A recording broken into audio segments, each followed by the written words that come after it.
Coming up on this edition of Speed Chronicles, looking back at some big events. Zig Media presents Speed Chronicles with Todd Lewis, powered by Rev TV. Thanks for tuning in this week. We appreciate you coming back to check out this edition of Speed Chronicles. We do it every Wednesday. You'll find it on your favorite podcast platform. You'll find it on the Rev TV YouTube channel. Please hit the like and subscribe button. Follow on the socials as well. Okay, let's start with IndyCar at Road America, Elkhart Lake, Wisconsin. The big collision that got a lot of discussion. Will Power, Graham Rahal. Was there blocking? Yes. Well, especially yes, since Graham Rahal said, was I blocking? When asked the question, yes. Will Power's trying so hard. He needs and wants results for Andretti. Made the big leap. Is just absolutely aching to score a victory for that team. He wants it. Got himself a good finish, but hasn't been able to grab that checkered flag yet. Blocking. Yes. Graham Rahal said, yes, I was blocking. They were both racing as hard as they could on the last lap to try to get the best possible finish. It would have been another podium for Graham Rahal as well. I understand the penalty. It makes sense. You got hit from behind. You moved over. I understand the penalty. Could either of those drivers have done more? In fact, could both of those drivers have done more to avoid the collision? Perhaps. But I think what the deciding factor is, would Will have hit Graham if he didn't move? And I don't believe he would. So I think that's why you get the penalty. Alex Palou gets a pit lane speed penalty and has a drive-through and still finishes fifth and extends his points lead. Where does he hide that horseshoe? I mean, that's a real question right now, isn't it? Can anything stop him? That's the question, I think, right now. And is anything going to stop him the rest of this year? What about next year? Going to be the same car and combo again? Christian Lundgaard, pat on the back, hell of a drive. Great example of keep going if you have some troubles early in the race. Contact, goes to the back of the field, drives his way forward. Marcus Armstrong had a really strong car. Even if he didn't have the engine issue, I think that Lundgaard would have been there to fight for the win. Terrific racing. Christian Rasmussen, hybrid issue, once again. Hey, IndyCar, how about you take these things off the car till you figure out what's going on, because they're kind of trash right now. Is there anyone that feels that the racing has improved because of the hybrid aspect, or it's better because of the hybrid? I know manufacturers want them because they're obligated to push them out in their dealer cars, government regulations, and everyone demanding more climate-friendly vehicles. I get that. So you want them on performance racing cars. But is anyone watching motorsports that is drawn into it because of a hybrid? Not that I'm aware of. I'm not saying that you kill these kinds of initiatives. Everybody should want to be, climate friendly and look after the environment. Heck, IndyCar has 100% renewable fuel, and it's great.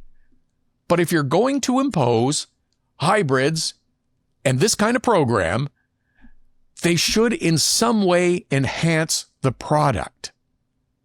Clearly, IndyCar rushed this one out. Gotta have them. They delayed and delayed putting them in, and they finally did, but we've had far too many malfunctions. Something's got to be done about this. And no, you can't wait until 2028 when the new car comes out. But it should add something to the program. I don't understand. It doesn't appear that anyone is being drawn in because, that series has a hybrid? I'm going to watch that. F1 screaming from the rooftop said, look, we're going to be a carbon neutral series by 2030. And that's great. Good for you. That's being a good corporate citizen. Does it have any impact on the audience for the races? I don't think so. Another big event, different kind, NASCAR in San Diego at a naval base. They were dripping with patriotism all weekend. I would really like to see the breakdown of how NASCAR rationalizes spending tens of millions of dollars to to make this race happen and what the equation is that makes it worthwhile. Because it's like, well, we're exposing this to new fans and we're bringing in new fans. Does it bring in new fans for the long term or just the day? That's great that 2/3 of those in attendance have never been to a NASCAR race before. That's fine. Does it translate to them becoming fans of the sport moving forward or just for the day? It's like the National Hockey League has done with those outdoor games. They are great local events, but not on a national basis, on an ongoing basis. It doesn't make people fans of the sport going forward. And the other difference with those NHL games is they make a lot of money. San Diego, Chicago, Mexico City for NASCAR lost a lot of money. If it brings in more fans to elevate the overall revenue generation, that makes sense. But it doesn't seem to really make them long-term fans that I have been able to notice. Some other things about NASCAR and the logistics. I'm not going to criticize them for some first-year stuff that you have with a first-time event. There's always going to be issues with traffic flow and fan flow, and it's going to be unanticipated issues that disrupt things a little bit. Sometimes lineups are longer than you expected or hoped or want them to be, but you're trying to make allowances. You bring in more concessions. You open more if you can. Like, do things like that to try to smooth the process out as the weekend goes along. Now, this was real funny on social media, but the guy that hopped the fence and got to Sheldon Creed's car in the O'Reilly race on Saturday, somebody is going to catch major crap for that and already has. There is no way on an active military base that someone in the crowd should hop a fence or two and get to a car where the driver's sitting in there and still strapped in to have a little chat and ask him how it's going. That is a major malfunction. Somebody probably lost their job over that one, and rightfully so. That kind of stuff can't happen. But again, NASCAR's declaring this an incredible success. There will be more of these events in the future. Ben Kennedy needs a little dose of reality if he thinks racing across the Golden Gate Bridge is feasible. That's a great wild soundbite that caught up on social media. But thinking big is not a bad thing.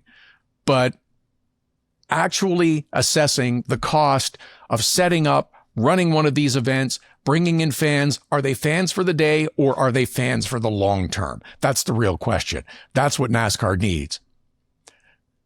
NASCAR, of course, says they want to come back. We want to return. We'll evaluate in the coming weeks. Hopefully it works out in some kind of word salad.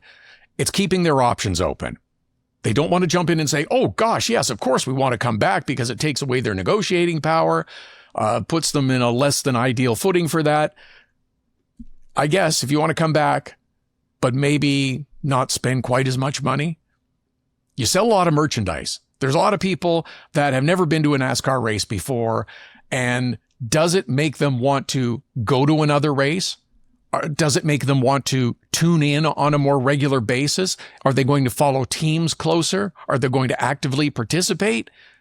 These are the things that you need. Simply exposing them to one special event and paying millions of dollars to do it isn't necessarily the answer. And those races in San Diego were way too long. Almost 4 hours for the Cup race, 2 red flags in the O'Reilly race to clean stuff up. That's way too long. Full boat of activity this week. Formula One comes back, the Austrian Grand Prix. We'll see if Ferrari has more fun in store or whether the Mercedes can get back on top. IMSA's at Watkins Glen, always a hugely popular event. Should have some nice weather there as well, which is good. NASCAR will go left and right again this weekend because they will be in Sonoma. Some smart scheduling. It's good to have the California races back to back. You just go up the coast. Sonoma's a beautiful place I love that part of the world, love that track and facility. Had several enjoyable visits there, got woken up really early one morning with an earthquake, which is a very startling experience to someone that doesn't experience that on a regular basis. I mean, it was significant enough that it shook me awake out of bed at about 4 a.m. We weren't right in the epicenter where we were staying, but closer to it. Yeah, wine bottles were shaken off the vineyard shelves and the whole bit. They did an inspection of the track. Everything was fine. The event went ahead as planned. NASCAR Canada returns to action this weekend. Riverside, beautiful little track near Antigonish, Nova Scotia, slightly smaller than Bristol, same high banks, not quite as long, makes for good racing. Busy stretch for NASCAR because they have the race this week at Riverside, then another doubleheader of their kind at Montmagny. The entry list this weekend says 16 cars, but, it's kind of light. Herbie Drescher is one driver who's entered in. He was in Chaudière, but I think only ran a total of 10 laps in the two races. Howie Scannell is listed as the driver for the 85 car. And and again, it's trying to get points for the ownership standings of these cars so that they can run the Markham race. So really 14 competitors, that's what you'll have. Should mention as well, was at a sponsor announcement for the Ontario Honda dealers Indy at Markham this past week. We're about 2 months out from the race. Paving is done. The infrastructure is happening. Things are starting to come together. It's looking good. The hospitality suites sold out.